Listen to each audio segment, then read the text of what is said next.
नमस्कार मित्रांनो, तुम्हाला पण तुरीला मागच्या वर्षी काही ठिकाणी फुलं, काही ठिकाणी शेंगा आणि काही ठिकाणी शेंगा लागल्याच नसतील असे जर प्रकार तुम्हाला आढळले असतील तर त्यांच्यासाठी हा खास व्हिडिओ आहे।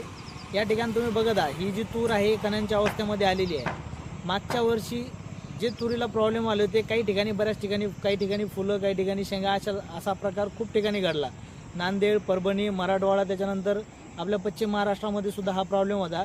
ह्यामध्ये खूप ठिकाणी कोळीचा अटॅक झाल्यामुळं बऱ्याच ठिकाणी विद्यापीठांनी सुद्धा याच्यावरती रिसर्च केलेलं आहे। कोळीचा अटॅकमुळे जी फर्टिलिटीचा पिरियड असतो तो त्याचा ड्युरेशन पिरियड लांबल्यामुळे या ठिकाणी तुम्हाला म्हणजे जी शेंगामधून आपली जी फुलामधून शेंगामध्ये जे रूपांतर व्हायची परिस्थिती असती ती बऱ्यापैकी त्याचा कालावधी जास्त वेळ चालत गेला। तर ह्या ठिकाणी यावर्षीसुद्धा सर्व शेतकऱ्यांना तशा अडचण येऊ नये म्हणून आपण हा व्हिडिओ बनवत आहे। जर तुम्हाला तुरीचे पानं जे असतात खालच्या साईडनं, इकडल्या साईडनं जर या पानाच्या वाट्या वगैरे झालेल्या असतील तर या पाण्याचा खालचा भाग तुम्हाला चेक करून याच्यामध्ये या पानाला काही कोळीचा अटॅक आहे का, जर कोळीचा अटॅक असेल तर तुम्हाला परत तेच प्रॉब्लेम जाणवणार आहेत।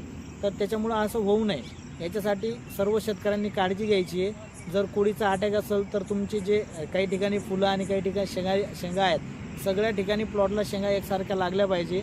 यासाठी तुम्हाला अशा ठिकाणी जर कोळीचा अटॅक दिसत असेल तर त्या ठिकाणी तुम्हाला कोळीची फवारणी घेणं गरजेचं आहे। सर्व शेतकऱ्यांनी इथून पुढं आता ही जी कणाची अवस्था येणार आहे तर तुरीच्या शेतकऱ्यांनी याची काळजी घ्यावी।